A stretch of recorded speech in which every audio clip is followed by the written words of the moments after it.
Tienes que ver igual tienes un repaso para la prueba. Los que llegaban las notificaciones. Digo que no es un repaso para la prueba. La célula más abundante del organismo es el Hagamos mejor.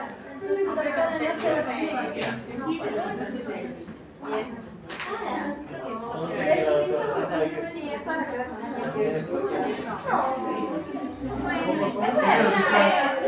No, pero no puedo. Si no sale la teoría de las 7. Doctor, que no, es que no tenemos que charlar, desde las 7 de la mañana hasta las 2 de la tarde. Hasta las 3 de la mañana. De 7 de la mañana hasta las 3 de la tarde.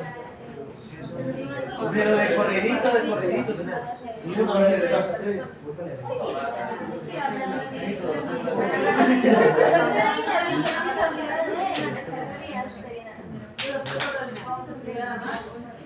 Ya, bueno, habíamos visto acerca de las células sanguíneas, sí, ya habíamos hecho tres pasos de lo que eran las células sanguíneas, de la sangre, habíamos visto los diferentes tipos de células, que tenemos glóbulos rojos, glóbulos blancos, plaquetas, ¿sí? Y estas se encontraban rodeadas por el gas, ¿sí? Habíamos visto acerca de los glóbulos rojos son células que son más consideradas como corpúsculos, ¿por qué? Porque son células anucleares. Son células que miden aproximadamente como 7 micras, más o menos, son muy grandes, células bastante pequeñas, y se presentan como unos quistos bicóncavos, porque en sus caras planas, como se puede decir, presentan unas ciertas depresiones que le dan una forma, como decíamos, si cortáramos por la mitad y le diéramos de lado, tenemos una forma estrecha en la parte central y dos, como una forma de pez, ¿sí? Dos cabezas que son más ensanchadas y la forma más central que es delgada. ¿Para qué nos sirve esto? Para que las células tengan una mayor superficie de contacto y se puedan unir de mejor forma al oxígeno. Entonces como que le van a abrazar al oxígeno, ¿sí? Lo cual le permite hacer un intercambio de gases, tanto oxígeno con las células, así como también ir retirando el dióxido de carbono, las sustancias, gases de desecho, para la eliminación a nivel de los pulmones. Ahora, estas células, estos glóbulos rojos, son células bastante delgadas, flexibles, que les permite justamente realizar ese paso a través de los vasos sanguíneos. En cuanto a cantidad, como habíamos mencionado, las mujeres presentan más o menos 4.5 millones, mientras que los hombres 5.5, porque se supone que son más grandes que nosotros. ¿Sí? O sea, más o menos ahí. Estas células, al ser bastante flexibles y ser bastante elásticas, permite atravesar los vasos sanguíneos y generan una cierta distorsión para que puedan pasar y luego vuelven a tener su forma original. ¿Sí? Estos glóbulos rojos van a presentar un citoplasma homogéneo, como ustedes ya ven más o menos, esa es la forma en la que se vería un citoplasma homogéneo. Van a encontrarse envueltos por una membrana, esa membrana va a ser compuesta por lípidos, por proteínas, ¿sí? Y sobre todo vamos a tener como que va a tener una buena adhesión con el hierro y va a formar lo que es la hemoglobina, ¿sí? Estos de aquí se encuentran más o menos, dice que se encuentra un 1% a nivel del torrente sanguíneo y en forma inmadura. De ahí normalmente se encuentran en gran cantidad en la médula ósea, donde va a ser como el origen de estas células, ahí es donde se van a formar y de ahí van a pasar el torrente sanguíneo. Estos glóbulos rojos también tienen una característica de que les gusta estar aglomerados, acumulados. Entonces van a encontrarse dispuestos en forma de pliegues de monedas, una sobre otra, y le vamos a ver así como cuando se ven los histológicos, se les observa como el tipo de aglomeraciones. Se había mencionado que estos de aquí justamente tienen su coloración rojiza. ¿Por qué? Porque se acumulan todos estos y forman una sola color rojiza.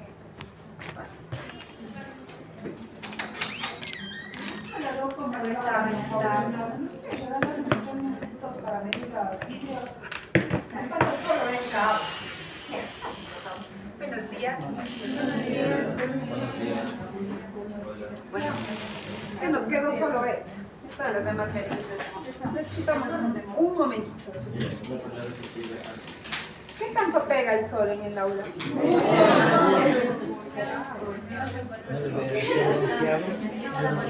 Sí, es la hora.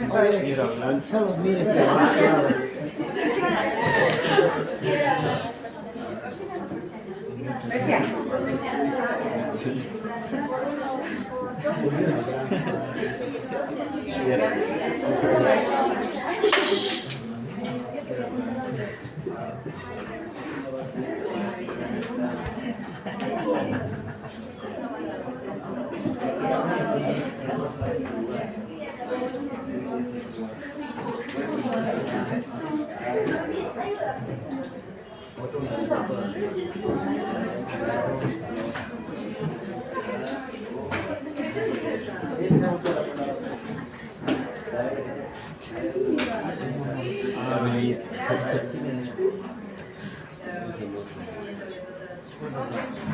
Por algo tenía.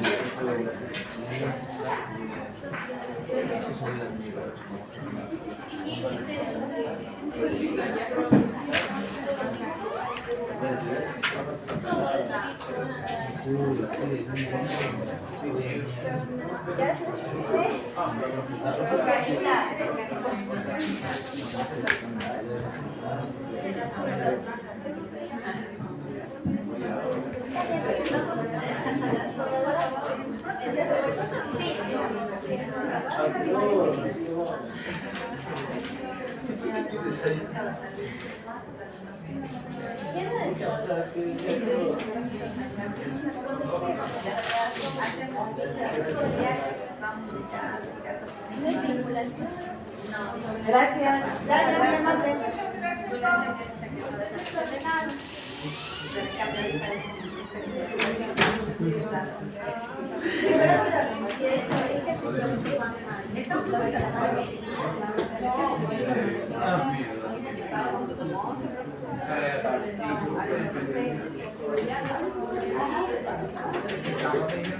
Ya, bueno, sigamos. Ya, es en cuanto a los lóbulos blancos. Silencio. Ahora vamos a los lóbulos, a esa parte de los lóbulos rojos. Vamos ahora a los lóbulos blancos. ¿Sí? La diferencia principal de un lóbulo rojo es que estos ya van a presentar un núcleo. ¿Sí? Estos ya son células que presentan un núcleo definido. Ya, estos de aquí se menciona que son poco funcionales dentro del torrente sanguíneo porque no tienen células inmunes que nos ayudan a defender, ¿sí? Entonces van a tener su función principal cuando se van al tejido. Ahora, ¿cómo se transportan estos? Cuando van desde el tejido conectivo hasta el vaso sanguíneo, se le va a llamar como endodiátesis, ¿ya? En cambio, cuando tenemos lo contrario, va del vaso sanguíneo para dirigirse al tejido conectivo, se va a denominar como diátesis. ¿Sí? Endodiátesis, endo porque entra, adentro, ¿ya? Entonces, cuando estamos en el tejido conectivo y va ingresando al vaso sanguíneo, endodiátesis. Y cuando sale, cuando está en el vaso sanguíneo y se va al tejido conectivo, se va a denominar solamente como diátesis. ¿Sí? Sale del tuyo. Diátesis. Ya, ahora tenemos que estos actúan como mecanismo de defensa, ¿sí? Tanto celular como humoral. ¿Por qué? Porque nos ayudan también en la formación de anticuerpos. Estos, se menciona que estos, el valor normal puede ir entre 5.000 hasta 9.000.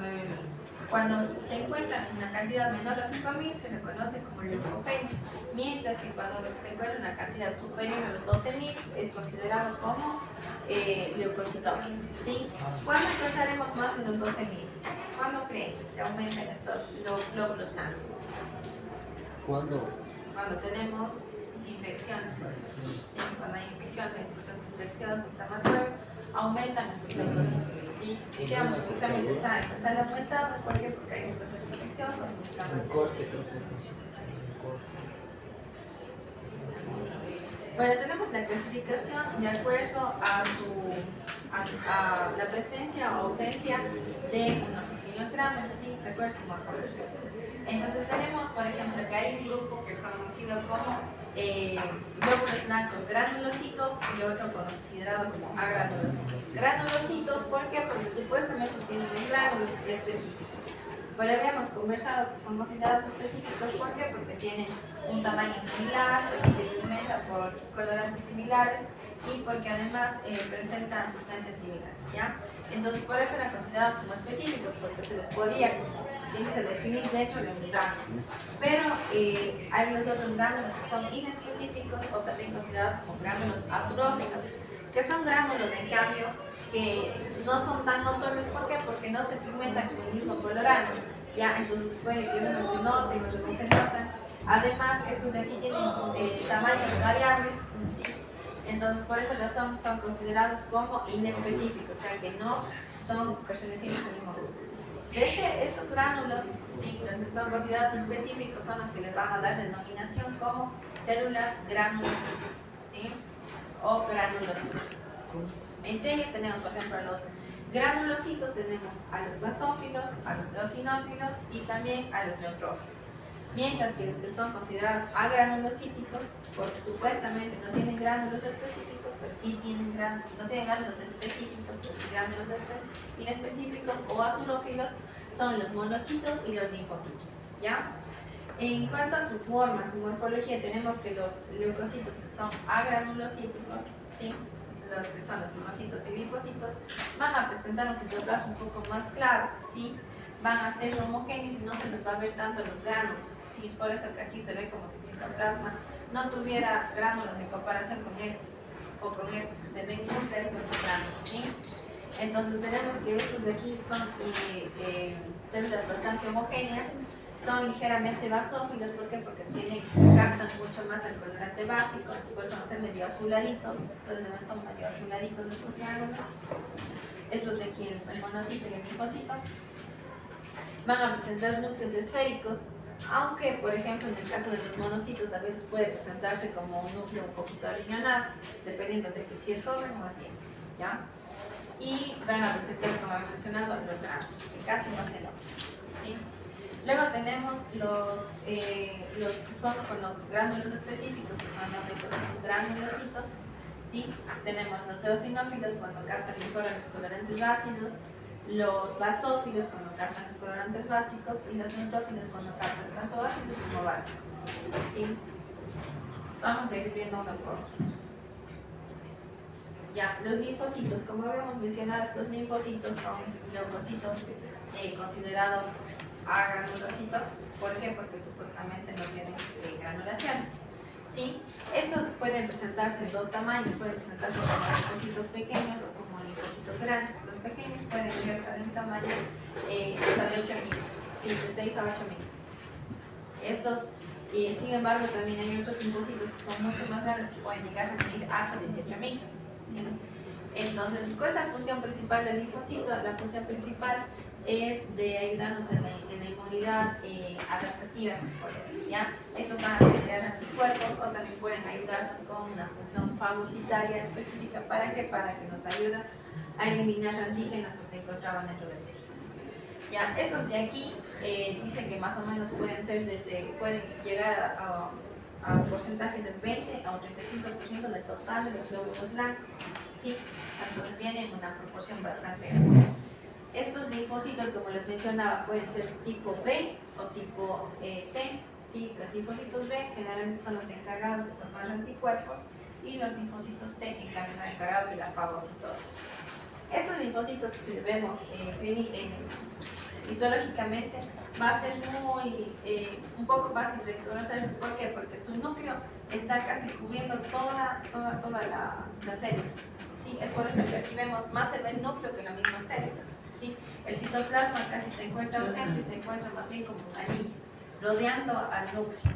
La cromatina va a ser bastante densa e intensa, por eso no se logra ver nucleares. Entonces vemos como si fuera un ojo prácticamente, ¿sí? Ojo dilatado. Ese es el linfocito. Tenemos poca cantidad de tejido de citoplasma alrededor, un núcleo súper grande que va a ser basófilo, que va a ser con una cromatina muy densa y por eso no se logra ver los núcleos internos. Y va a tener alrededor un poco de citoplasma, en el cual van a encontrar esos pequeños gránulos inespecíficos. siguiente, que es el monocito. El monocito, en cambio, es una célula también perteneciente al grupo de los agranulocitos. Este puede ser un poquito más grande, puede medir de 12 a 20 micrómetros y es precursor de una célula que ya habíamos visto. ¿Cuál? Acuérdense, ¿cuál era la célula que habíamos visto? Que provenía de los monocitos. El que había nombrado tanto, le escuchaba todo el mundo nombrar eso. El macrófago, ¿sí? Estos son los precursores del macrófago. Son como decir los papás del macrófago. Porque luego estos monocitos se encuentran en el torrente sanguíneo y una vez que pasan al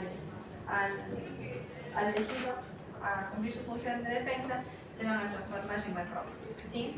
Este va a tener un núcleo bastante excéntrico, o sea, no va a encontrarse centrado como en el caso del linfocito, que se encuentra centrado y casi cubriendo toda la parte del citoplasma. Este más bien se va a encontrar dirigido hacia una de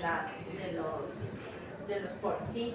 Este va a tener una forma oval o forma riñonada, forma oval en el caso de los monocitos que son jóvenes y una forma más arriñonada en el caso de los linfocitos que son maduros, ¿sí?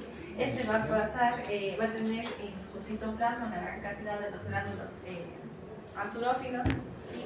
Entonces tenemos aquí más espacio del citoplasma para que pueda ser evidenciado su gránulo. El núcleo se encuentra desplazado en forma de riñón y alrededor vamos a tener citoplasma colónico. ¿Por qué azurófilos? Estos son originados inicialmente a nivel de la médula ósea. ¿Sí? ¿Es en dónde? ¿Qué es azurófilos? Azurófilos se les denomina. Estos son los gránulos inespecíficos que les decía, que son, sí son un poco basófilos, por eso les dicen como azurófilos, pero son un grupo de gránulos que no tienen una estandarización, o sea, son algunos grandes, otros pequeños, unos tienen una sustancia, otros tienen otras, entonces no se les puede clasificar dentro de un solo grupo, entonces se llaman como inespecíficos o azurófilos, sí, porque tienen cierta tendencia a captar un poquito más los colorantes básicos, sí, pero son los pequeños gránulos que son, como decir, desorganizados, ordenados, y que se encuentran formando parte del citoplasma de las células que son consideradas como agranulocitos, ¿sí? O sea, que no presentamos nada. Mientras que los que tienen los gránulos que son del tamaño similar, captan los componentes, los colorantes similares, que tienen sustancias similares, son considerados como gránulos específicos. Entonces esos están en los eosinófilos, neutrófilos y los basófilos. ¿Sí? Estos monocitos van a ser formados en la médula ósea, ¿sí? En la médula ósea, que es el tejido mieloide que va a formar este tipo de células, ¿sí? Y luego va a atravesar los vasos sanguíneos, va a encontrarse circulando ahí hasta que llegue el momento de poder salir y va a irse hacia el tejido que necesita, ¿sí? En forma de un macrófago. Luego vamos a ver los leucocitos granulares, o conocidos como granulocitos, ¿sí? En los cuales tenemos los neutrófilos. ¿Por qué mencionamos primero el neutrófilo? Porque es uno de los que se encuentra en mayor cantidad. Este se encuentra más o menos en 65 a un 70% de la cantidad de glóbulos blancos, ¿sí? Entonces se encuentran abundantemente. Estos de aquí son un poco más grandes, pueden medir de 12 a 15 micras, ¿sí? Este de aquí lo vamos a encontrar con unos gránulos un poquito púrpuras. Sí, son un poco púrpuras porque esos de aquí captan tanto colorantes básicos como básicos. Entonces tienden a ser más púrpuras. Por ejemplo, tenemos aquí, ¿ya? Por ejemplo, este que está aquí, ¿cuál creen que sea? Un leuco. Uno que es basófilo, ¿por qué? Porque capta el colorante básico y por eso es azul, ¿sí? Y los eosinófilos, en cambio, captan colorantes que son más rosados, ¿sí? Entonces, el basófilo va a ser azulado, el neutrófilo va a ser tipo púrpura, mientras que el eosinófilo va a ser más rosado, teniendo el rojo, ¿sí? Ya, estos de aquí tienen un núcleo que es lo que le caracteriza, ¿sí? Ese núcleo va a ser más, dice que puede ser trilobulado, que sería pentalobulado, o sea, puede tener 2, 3, 4, hasta 5 núcleos, ¿sí? 5 núcleos que van a encontrarse unidos con pequeñas porciones de cromatina y las va a hacer formar como si fuera uno con varias lobulaciones, ¿sí? Entonces, este de aquí puede presentar hasta 5 lobulaciones, ¿ya? Su citoplasma va a ser homogéneo, como digo, va a tener las granulaciones que son neutras, o sea, que captan tanto colorante básico como ácido, por eso se convierte en un púrpura. Ya, ¿estos para qué nos sirven? Nos sirven como, bueno, por su gran capacidad de defensa, estos tienen una gran capacidad para movilizarse dentro del tejido y van a crecer como ciertos movimientos ameboides. ¿Qué significa? Que su citoplasma se va como a extender y eso se va a pegar ahí y le va a transportar al cerebro. Entonces, como que el movimiento, ¿han visto alguna vez el movimiento de la ameba? Es como que no tiene pies, no tiene pseudópodos, pero es como que se estira su citoplasma, se pega así y va así como si fuera arrastrando, ¿ya? Entonces usted tiene un movimiento similar. Su función va a ser la defensa celular. ¿Y cómo nos va a defender? Gracias a la fagocitosis. Le va a introbar la sustancia, le va a meter dentro de su citoplasma. Y como tienen pequeños gránulos, esos gránulos, ¿qué creen que van a tener en su interior?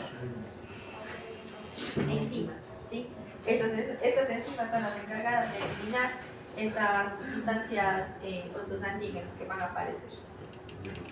Entonces, nos ayuda a eliminar el organismo, nos ayuda a eliminar pequeñas partículas y cuerpos extraños que se hayan encontrado ahí. Ya, ahora estos, durante un proceso infeccioso, por ejemplo, son los principales guerreros, son los principales soldados que aparecen ahí. Es por eso que al morir estos, cuando hay un proceso infeccioso, van a formar parte de lo que se denomina el pus, ¿sí? Microorganismos, neutrófilos, restos celulares van a encontrarse ahí y van a formar el pus, ¿sí? ¿Se acuerdan? Los que van a formar el pus son los neutrófilos. O sea, Por eso se menciona el pus. ¿Es bueno o malo? El pus es como el grupo de desechos del proceso infeccioso. Entonces, cuando estamos perdiendo, se puede decir, cuando estamos perdiendo, porque hay una gran cantidad de organismos muertos, empieza a aparecer pus, ¿sí? Es porque nuestro organismo está ganándonos a nuestro organismo, ¿sí? Entonces, esto es cuando aparecen los elementos, cuando aumenta su cantidad, cuando tenemos específicamente infecciones bacterianas o a veces también virales, ¿sí? Ahí cuando tenemos algún tipo de infección, y generalmente las bacterias son las más agresivas, desaparecen estos neutrófilos y aparece el pus, ¿sí? ¿Qué más tenemos? Tenemos los eosinófilos. ¿Sí? Los eosinófilos, en cambio, son un grupo celular también, como son los pequeños gránulos, pero sus gránulos van a ser como que más rosados, rojizos, ¿sí? Son como que más rosadito la célula. ¿Por qué? Porque capta colorantes ácidos y el colorante ácido es rojo, ¿sí?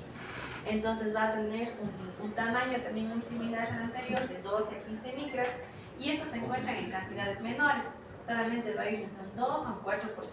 Sí, se encuentra en cantidades menores. ¿Cuánto eran los neutrófilos?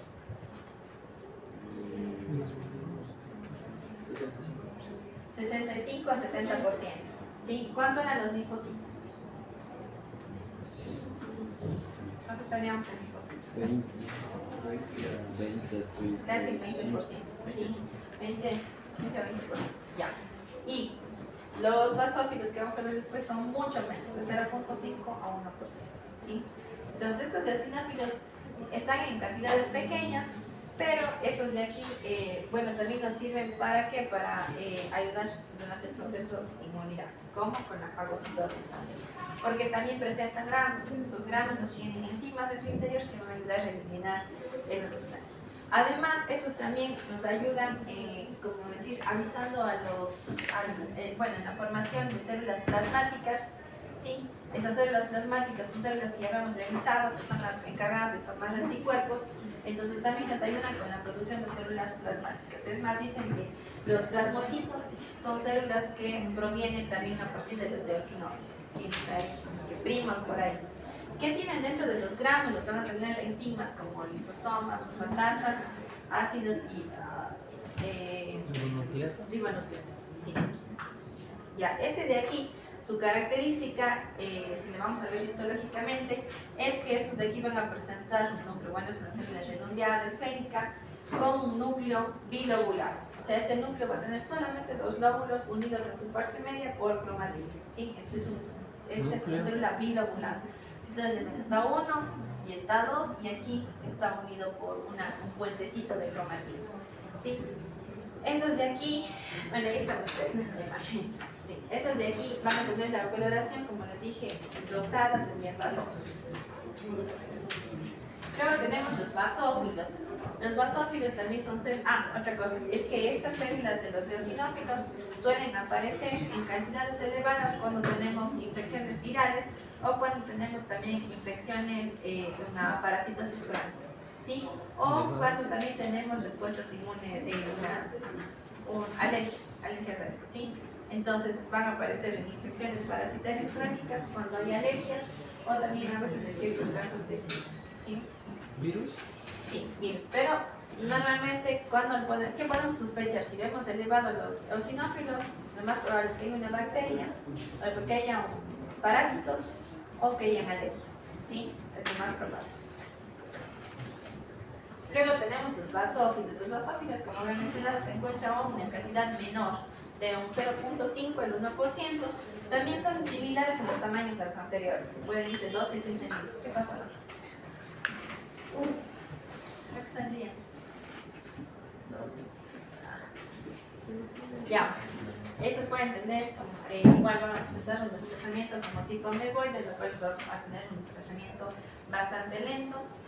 Sí, estos van a ser igual con un núcleo irregular. Un núcleo irregular que dice que tiene como una forma de S, pero dice que tiene como un trayecto irregular, entonces se supone que es así como si fuera una S. ¿Sí? Ya, estos van a tener también abundantes gránulos, ¿sí? Estos gránulos van a ser muy pigmentados, van a ser muy azulados, de tal forma que muchas veces no se logra ver incluso los números, ¿sí? Es por eso que estos gránulos de aquí son a veces azul intenso, no se logra ver la anatomía, la morfología dentro de los células.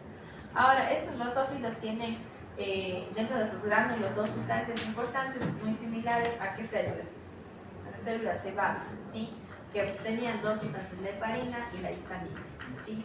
Van a tener para qué, para que el momento en el que sea necesario son eliminadas y estas que iban a ayudar. La heparina que iba a ayudar a la coagulación y la histamina en cambio iba a ayudar a los procesos anafilácticos. ¿Le parece ahí? Eso nos sirven los basófilos. Por eso los basófilos también se encuentran aumentados. Bueno, estos son bastante inespecíficos. Se dice que podrían estar en procesos virales, pero también podrían estar en respuestas inmunológicas, ¿sí? Estos basófilos.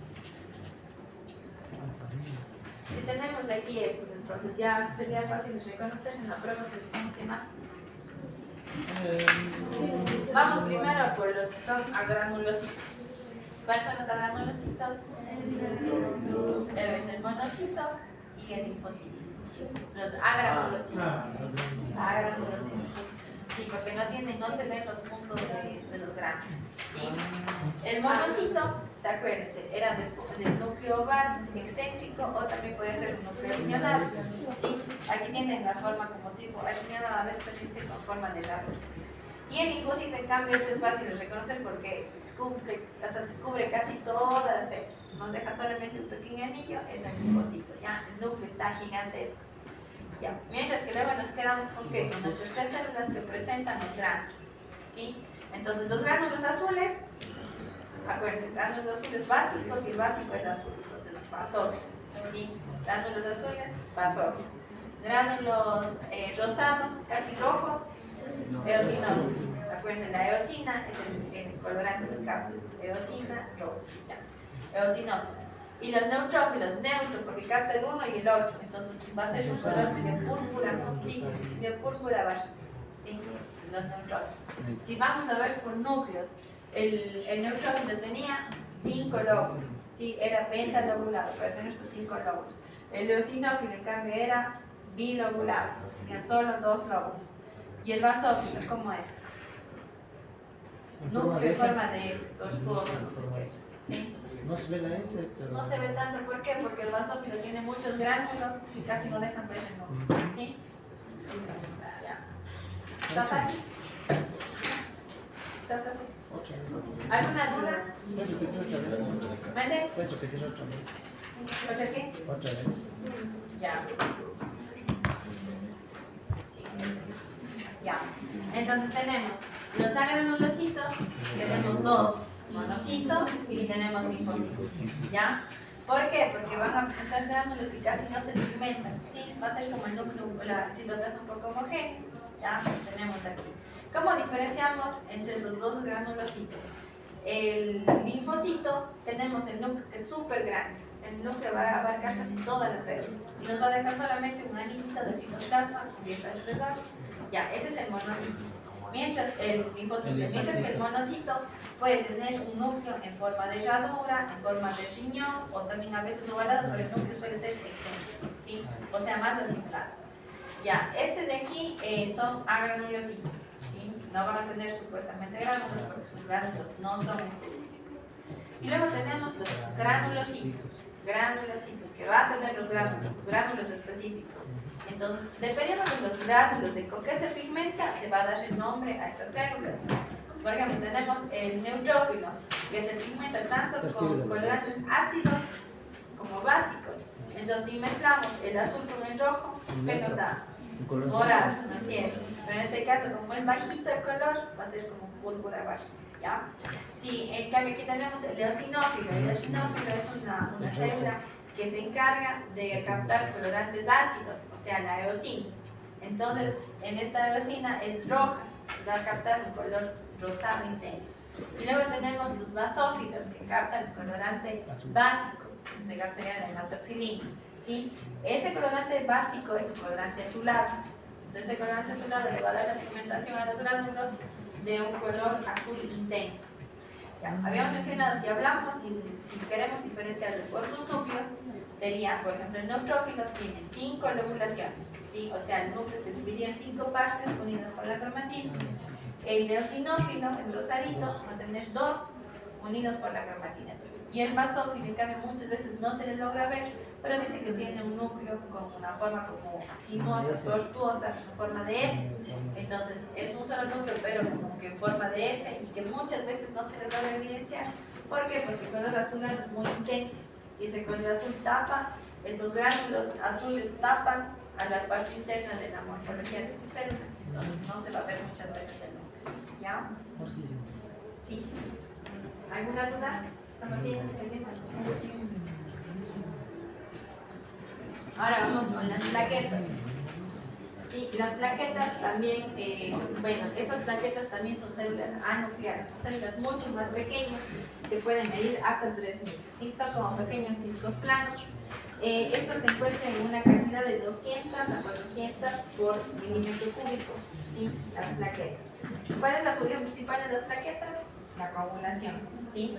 La coagulación. Entonces, estas de aquí, estas plaquetas se van a ser formadas igual como habíamos mencionado nosotros en el coágulo blanco y leucocitos en la médula ósea, ¿sí?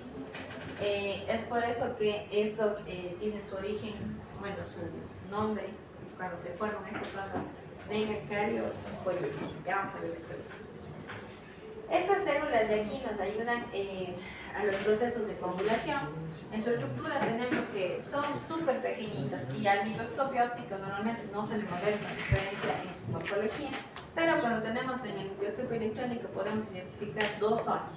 Una zona central, que es conocida como glomérulo, y una zona externa, superficial, que es conocida como hialoma, ¿sí? La zona central, conocida como granulómero, ¿sí?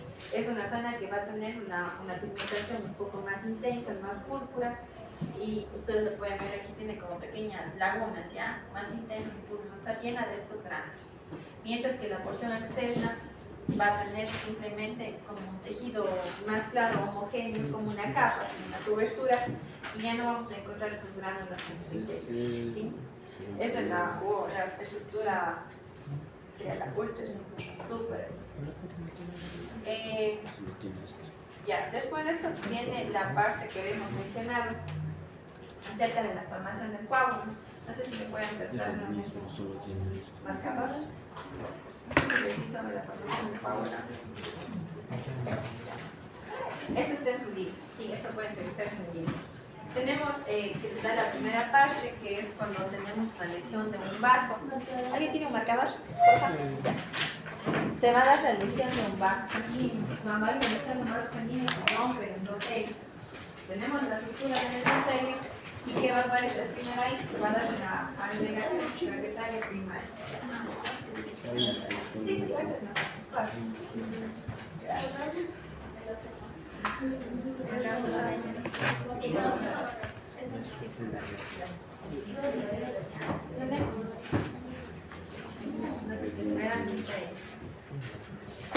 Ya, entonces tenemos que, ¿cómo se va a dar la función de las plaquetas?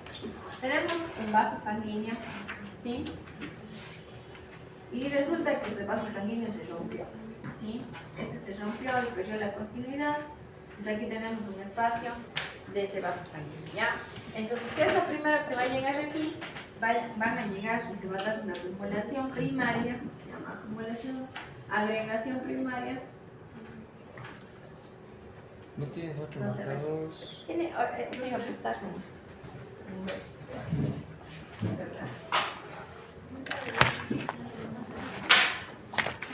Se va a dar el primer paso, una agregación primaria, ¿sí?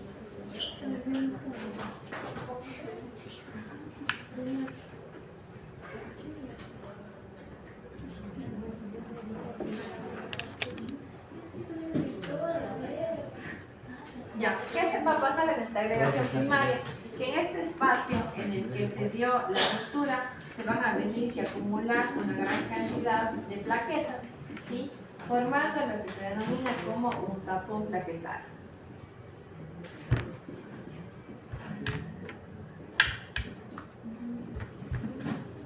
Ya, se va a formar un tapón plaquetario. Una vez que se ha formado este tapón, que es bastante frágil, va a darse en la segunda etapa, que es gracias a una sustancia que es el ADP. ¿Sí recuerdan qué es el ADP? Sí, es hipólisis del ATP.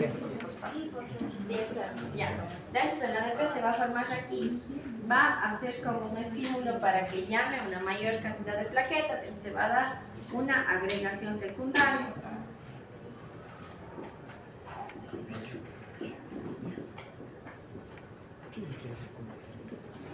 Ya, se va a dar aquí una agregación secundaria de las plaquetas, formando como que este tapón le vamos a reforzar un poco. Es aquí que teníamos nuestro vaso sanguíneo que estaba roto, ¿sí? Con las plaquetas que se encontraban al inicio. Estas llaman a que se forme más, ¿sí? Y ya empieza a formar un tapón un poco más grueso. Se forma aquí como una especie de tapón. Ahora, una vez que tenemos ya la agregación secundaria, vamos a tener como tercer paso la formación del coágulo.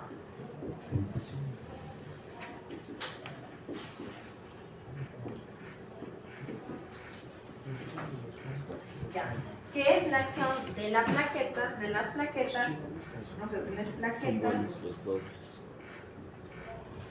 más los 13 factores de coagulación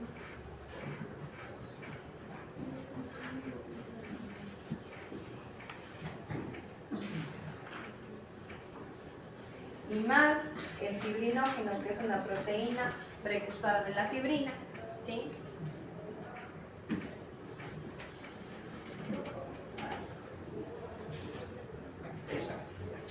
Entonces aquí en esta parte, en este tapón que se empezó a formar, se empieza a acumular los factores de coagulación, luego tenemos las plaquetas, y aparte tenemos la fibrina. Y la serotonina. También puede ser la serotonina, que también ayuda, y dan la formación del coágulo, de un coágulo de fibrina, ¿sí? Dan la formación del coágulo de fibrina.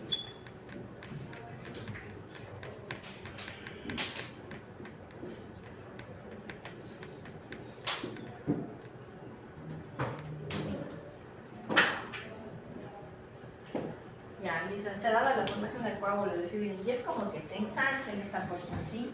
Tenemos aquí la formación de una estructura amplia, ancha, que podría estar tapando parte del vaso sanguíneo. Entonces, por eso se da la tercera parte. Porque a veces cuando se me ocurre el colesterol. Que es como la contracción de ese coágulo, ¿sí? Tiene un nombre, fue el nombre. ¿Son malos o buenos los coágulos? ¿Cómo? La cuarta, sí. La cuarta etapa, ¿sí? Es como la contracción de ese coágulo. Entonces, este coágulo que se encontraba taponando parte del vaso sanguíneo, ¿sí? Son malos. Gracias a unas pequeñas fibrillas que se encuentran ahí, disminuye su tamaño y se vuelve más pequeño, ¿sí? Igual sigue tapando la zona que estaba afectada, ¿ya? Entonces da como una retracción del coágulo, o sea, retracción del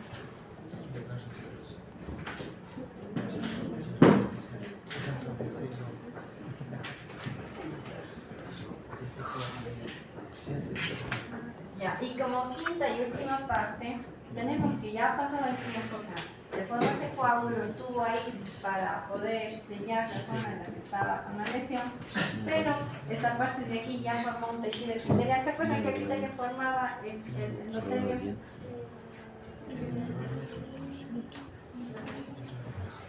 Acuérdense que era un tejido plano simple, ¿sí? Que formaban los endotelios. Un epitelio plano simple. Ya. Se formó de nuevo el epitelio, se recuperó, regresó a su normalidad y este coágulo tiene que ser eliminado por medio de unas enzimas. ¿Sí? Una enzima conocida como plasmina. ¿Sí? Gracias a la plasmina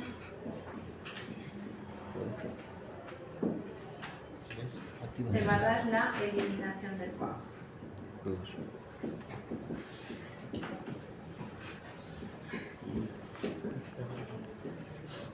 ¿Sí? Entonces tenemos primero una agregación plaquetaria, en la que van a llegar las plaquetas en primera instancia a formar un tapón plaquetario.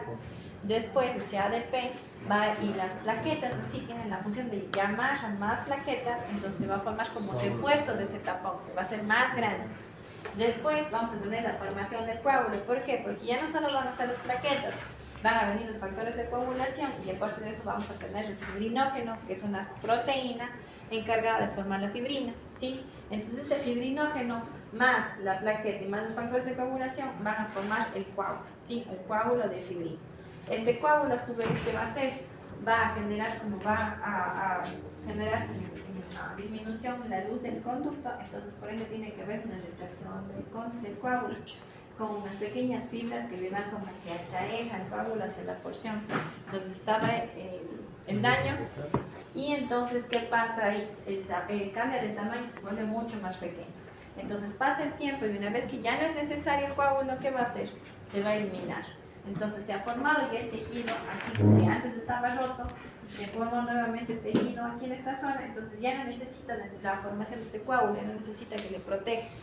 Entonces se empieza a eliminar. ¿Cómo se eliminan las cosas? En medio de enzimas. En este caso, la plasmina que va a eliminar el coágulo de fibrina y le va a dejar nuevamente en su situación inicial, ¿sí?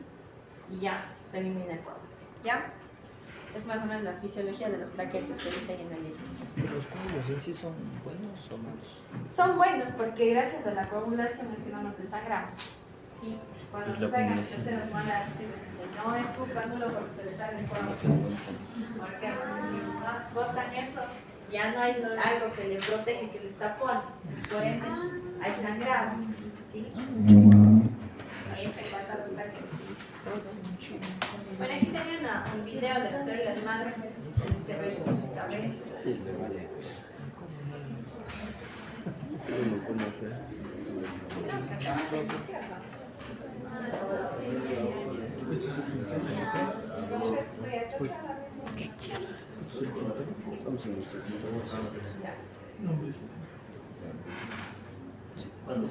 verán. Ande. Ya no jugamos porque ya perdimos.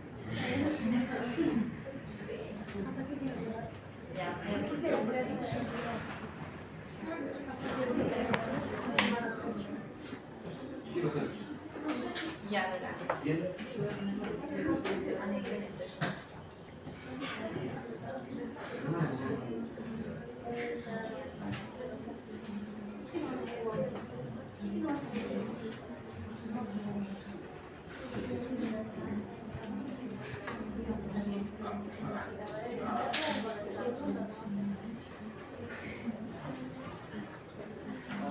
Bueno, este era un video acerca de las células madre. Sí, es un video que nos explica más o menos cuáles son las funciones que presentan las células madre. Es decir, ahorita la importancia que tienen esas células. ¿Por qué? Porque a partir de esas células pueden diferenciarse en muchos tipos o muchos linajes de células con diferentes funciones. Por ejemplo, una célula madre puede transformarse en una célula amiloide, puede transformarse en una célula sanguínea, puede transformarse en una célula adiposa, puede transformarse en cualquier tipo de célula de acuerdo a la necesidad del organismo. Y es por eso que ahora, por ejemplo, en este caso, bueno, en este video mostrábamos que se puede se puede extraer células madres a partir de los dientes, ¿sí? Especialmente, por ejemplo, en los dientes temporales. Cuando se extrae un diente temporal, nos queda una porción de tejido de pulpa que tiene células madres. Igual, por ejemplo, en los terceros molares, cuando ya se sacan ya de adultos, puede haber todavía la presencia de células madres. Entonces, bueno, aquí todavía no, pero por ejemplo en Estados Unidos y en países ya que tienen mayor tecnología en cuanto a esto, nos indican que ellos pueden recolectar la muestra y almacenar las células madres hasta que nosotros queramos usar en algún tratamiento si fuera necesario, ¿ya? Igual ahorita con respecto a esto tenemos, por ejemplo, que hay lo que se llama la waste medicine, que es la medicina a base de los desechos. Entonces, por ejemplo, ¿qué hacían? Que, por ejemplo, perdió una piedra, y ¿a dónde iba? ¿Cómo se llama? Los desechos, ¿verdad? Como patológicos. Entonces, eso de ahí era desechado, cremado y desechado. Actualmente se ha visto que a partir de órganos que son extraídos, a partir de la orina, también pueden extraer células madres. Entonces, a partir de todo eso nos ayuda para formar esos tejidos, especialmente en lo que es en nuestra área de la odontología. Se ha visto que hay todavía la formación, por ejemplo, de tejido pulpar a partir de desechos, ¿sí? De células de desechos. Todavía está en investigación, todavía está en proceso, pero es como que nos llama la atención. ¿Por qué? Porque a partir de células que aparentemente no hacen mayor cosa en nuestro organismo, podemos sacar nuevos tejidos que hasta ahora han sido difíciles de hacer. Por ejemplo, el esmalte es un tejido que jamás va a poder ser repuesto. ¿Por qué? Porque el esmalte se forma durante nuestro proceso embrionario y jamás se vuelve a formar más. ¿Sí? Las células de fomeloblasts que son encargadas de formar restos se mueren en el momento en que acaban de formar la estructura. Se mueren y además...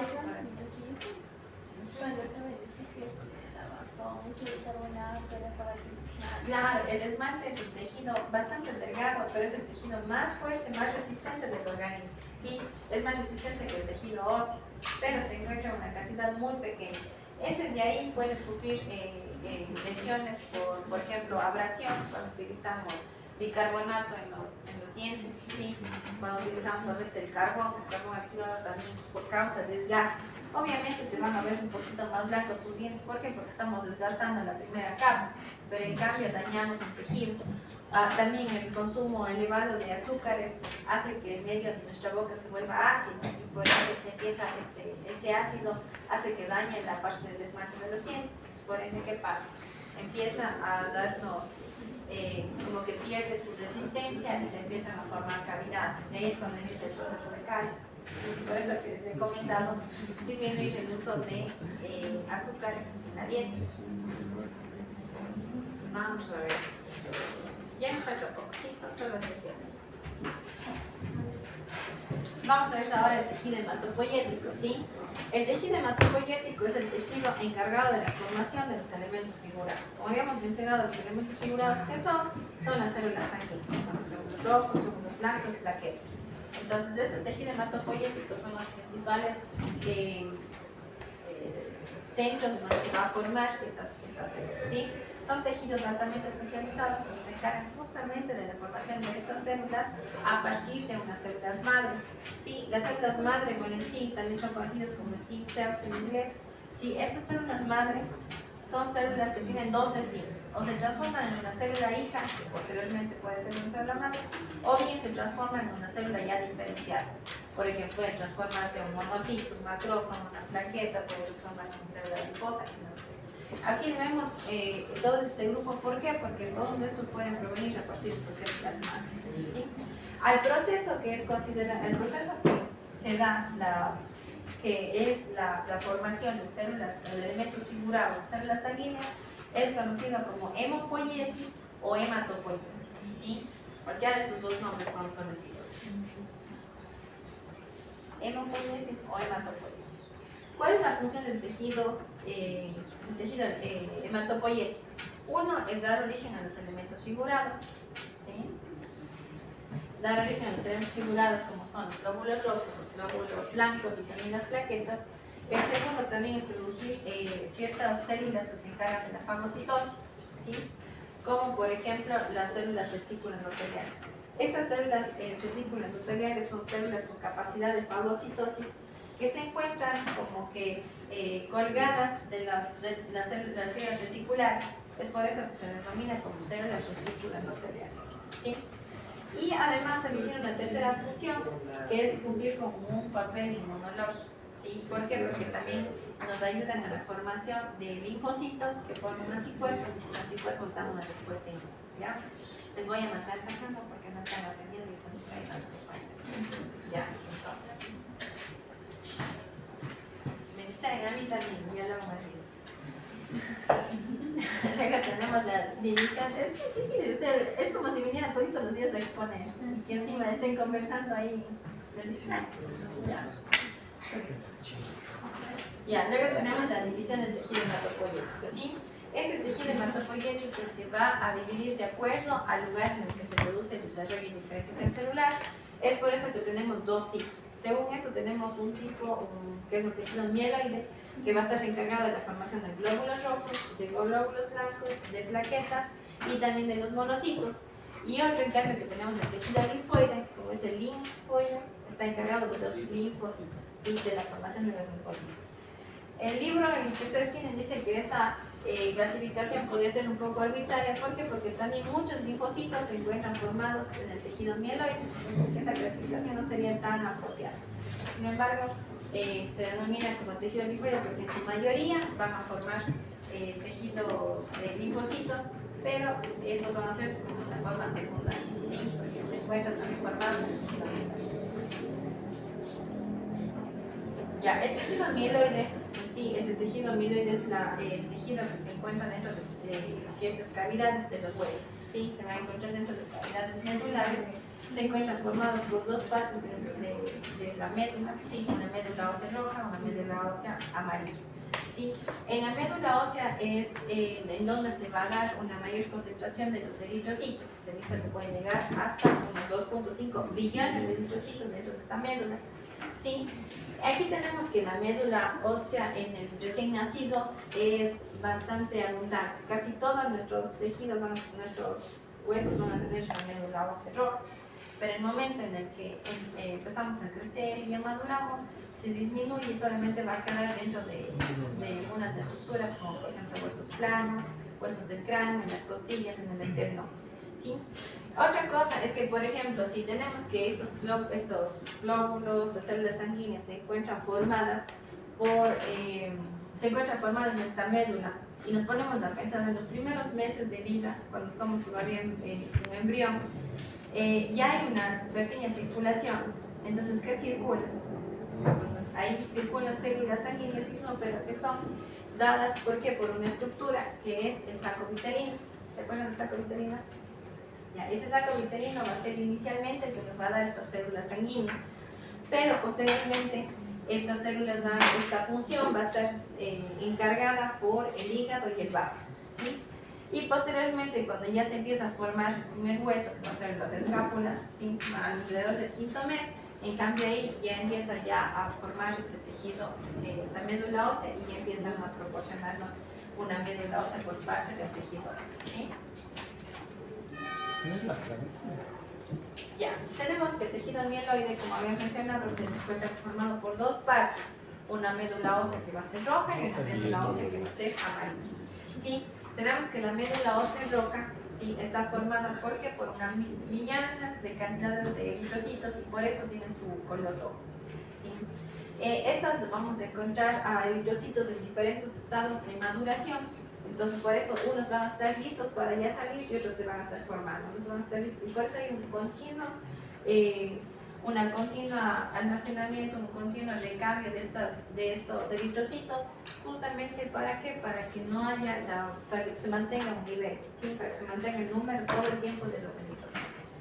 Luego tenemos una médula ósea que va a ser amarilla y su función más bien ya no es la de formar los eritrocitos, sino almacenar energía, ¿sí? Almacenar. De tal forma que este ya no va a estar compuesto por eritrocitos, sino va a ser cambiado por células adiposas o células grasas, ¿sí? Ahora, ¿qué pasa? Esta médula amarilla que se encuentra en estado inactivo, en estado pasivo, si el organismo lo necesita, puede transformarse nuevamente en una médula ósea roja, ¿sí? ¿Dónde le vamos a encontrar especialmente estas médulas? A nivel del, por ejemplo, los huesos largos, ¿sí? No sé si alguna vez han mascado un hueso de pollo, han visto la parte interna de la parte delgada, que es roja, y la parte de los lados a veces tiene un color un poco más amarillento, ¿sí? Entonces, esa es la médula de la que les estoy hablando. Se encuentra dentro de los huesos y esa va a depender de su composición para que sea roja o sea amarilla. Ahora, entre las funciones del tejido linfoide, en cambio, el tejido que se encarga de la formación de los linfocitos, entonces sería esa su principal función, la de formación de los linfocitos, que son células de defensa bastante competentes, son como las profesionales de los profesionales. Esos linfocitos se encargan de la eliminación de antígenos y sustancias extrañas mediante dos procesos, mediante la fagocitosis en el caso de los linfocitos T y mediante la formación de anticuerpos en el caso de los linfocitos B, ¿sí? Estos se encuentran ubicados estratégicamente para estar en zonas en donde serían fáciles de atacar a cualquier extraño que se quiera ingresar, ¿sí? Y esto se va a dividir en 4 variedades. Vamos a tener unos nódulos linfáticos que no van a presentar cápsula, nódulos linfáticos no capsulados, unos ganglios linfáticos que van a tener cápsula, también vamos a tener el vaso y el timo, ¿sí? Son 4 estructuras linfoides que son más importantes en la realidad, ¿sí? Tenemos los nódulos linfáticos que son no encapsulados. Estos son como pequeñas estructuras, pequeñas cantidades, acúmulos de linfocitos. Por favor, le ven a los linfocitos solo acuérdense cómo eran los linfocitos, solo núcleo, un pequeño anillo de citoplasma. Entonces se ven como una acumulación de linfocitos, ¿sí? En el cual no va a presentar una cápsula, pero se va a encontrar muy cercano a los epitelios de órganos que se encuentran muy dispuestos. Entre ellos tenemos el sistema digestivo, tenemos el sistema respiratorio y también tenemos el sistema génito-urinario, en donde va a estar prácticamente estos se van a encontrar por debajo del epitelio en lugares estratégicos para que si se da el ingreso de alguna bacteria, algún organismo, estos ataquen directamente, ¿ya? Estos también van a presentar como una tinción bastante basófila. ¿Por qué? Porque su núcleo era basófilo, ¿sí? Recuerden, su núcleo era como que azulado, medio morado intenso, ¿sí? Estos van a presentar un centro germinativo, que es en donde vamos a encontrar los linfocitos todavía no maduros. De alrededor vamos a tener una corteza, pero no de tejido conectivo ni de cápsulas, sino una corteza de linfocitos un poco más ya maduros, en un estado ya de acción, de actividad, ¿sí? Además, estos van a presentar también, estos tipos de nódulos van a presentar otras células aparte de los linfocitos, que pueden ser los plasmocitos y los macrófagos. A nivel del tejido del sistema digestivo, a nivel prácticamente del intestino, suelen aparecer pequeños acúmulos también de estos nódulos linfáticos no encapsulados, conocidos como placas de Peyerl, ¿sí? Ya. También se encuentran en las amígdalas. Luego tenemos los ganglios linfáticos. Estos ganglios linfáticos son como estructuras mucho más organizadas. Estos sí van a tener una cápsula, van a tener un borde que va a ser convexo y un borde que va a ser cóncavo. Por eso dice que tiene más o menos la forma de una judía. ¿Saben qué es una judía? Es un poroto. ¿Sí? ¿Han escuchado de la historia de Juanito y las judías mágicas? ¿Qué se imaginan? Son como los frijoles, los porotos, sí. Tienen la forma de poroto. Entonces tienen una parte convexa en donde van a ingresar vasos, lo que se denominan como vasos aferentes. Acá va a llegar la linfa que se encuentra contaminada. Y vamos a tener unos vasos eferentes, que es en donde va a salir ya la linfa procesada y va a salir por medio de estos vasos, ¿sí? La estructura de este ganglio linfático es, vamos a tener una cubierta, ¿sí? Una cápsula, vamos a tener tabiques fibrosos que van a separar como pequeños lóbulos, ¿sí? Los tabiques fibrosos, vamos a tener senos corticales en donde se van a desarrollar, se van a madurar los linfocitos, vamos a tener también un centro terminal en donde se van a formar más linfocitos y acá se van a dar su diferenciación. Y vamos a tener una parte medular donde vamos a encontrar unos pequeños senos y córdones para la conexión de la linfa, ¿sí? Para que vaya circulando la linfa. La función principal de estos ganglios linfáticos, ¿qué es? De filtrar la linfa y, por ejemplo, ahí retener estas sustancias extrañas para que los linfocitos formen anticuerpos y puedan ser eliminados, ¿sí? Otra cosa, ¿en qué momento nosotros podemos sentir nuestros ganglios linfáticos? ¿Cuándo sentimos los ganglios? Cuando tenemos un proceso infeccioso, sí. Por ejemplo, cuando nosotros hacemos diagnóstico en odontología, bueno, dentro del área de odontología, tenemos que palpar todas las cadenas ganglionares, los submandibular, los submaxilares. ¿Y para qué? Para ver si de pronto no se trata de un proceso infeccioso, prácticamente sería de lo que sería cabeza y cuerpo, ¿sí? Es lo que nos va a dar los ganglios linfáticos se van a inflamar cuando hay un proceso infeccioso en esa zona, ¿sí? Entonces, estos ganglios linfáticos van a aumentar el tamaño cuando se encuentran en un proceso inflamatorio, infeccioso. De ahí normalmente lo tenemos, sí, pero no suelen ser palpables a menos que estos se encuentren inflamados, ¿verdad? Otra cosa que, por ejemplo, a nivel de estos ganglios, hay veces en los que los virus suelen como que asentarse, quedarse escondidos ahí. ¿Sí? Es como que entra en un periodo de latencia, en el cual no están activos, pero en el momento en el que nuestro sistema inmune se deprime, estos empiezan a salir. Como ejemplo de esto, por ejemplo, el virus del herpes, ¿sí? Casi todos lo tenemos, pero nos aparece cuando tenemos un sistema inmune debilitado, ¿sí?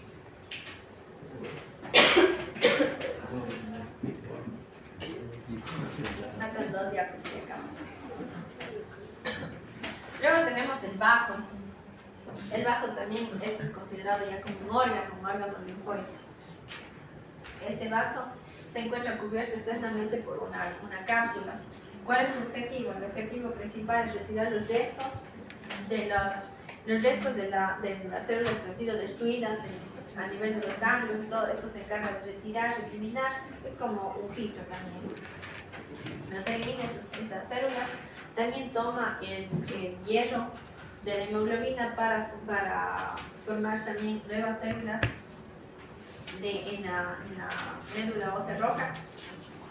También nos ayuda en la formación de linfocitos, de plasmocitos y también nos ayuda para tener una reserva de estas células dentro de la circulación. Esto se encarga de acumular para que luego sean dirigidas a corriente sanguínea. Este presenta una porción medular, esplénica y una porción interna que se encarga justamente de la formación de los linfocitos y tenemos una parte externa que va a ser como una cápsula, una cubierta y que en su interior además va a tener como pequeños trabéculos para que puedan ser, para que la linfa vaya por toda esta zona, es como un caminito, ¿sí? Aquí vamos a ver. Va a tener una porción central, no está tan claro, esta es la del libro, si no estoy mal. Este imagen no está tan claro, pero va a tener una porción central en el centro de ese vaso, va a tener como una gran cantidad de médula ósea roja, ¿sí? No es médula ósea roja, va a tener una gran cantidad de los linfocitos, ¿sí? Entonces, en esta parte de aquí, es como si nos pusiéramos ver una avenida grande, ¿sí? Una ciudad que tiene como pequeños caminitos, ¿para qué? Para que el transporte de la linfa, para que se comuniquen entre sí. Si fuera una sola, no se podría transportar. ¿Por qué? Porque a lo mejor se lo transportaría en la periferia. Pero al tener pequeños tabiques, nos permite que el tejido conectivo, y vasos y todos puedan atravesar el órgano y puedan por ahí haber ese intercambio de sustancias, ¿sí? Entonces de aquí forma como un tipo de trabéculos, es el interior. Luego tenemos este otro órgano que es el timo, ¿sí? Es también un órgano linfoide que al igual que el vaso se encuentra también rodeado por una cápsula, ¿sí? Y una cápsula de tejido conectivo que le da nutrición, que le da sostén, que le da protección, ¿sí? Y en cambio en su interior muy similar al vaso, pues va a tener como una especie de prolongaciones que también son los caminitos que le ayudan a comunicarse entre lóbulos, ¿sí? Entre sí. ¿Cuál es su principal función del timo? Es dar origen a los linfocitos T, que la principal función del linfocito T, en cambio, es la fagocitosis. ¿Sí? Va a formar células de defensa, los linfocitos T. ¿Sí? Otra cosa también es que este timo nos provee de células linfoides que no se encuentren contaminadas. Durante un proceso infeccioso, estos son los que van a dar estas células linfoides jóvenes no contaminadas. ¿Sí? Eso sería todo.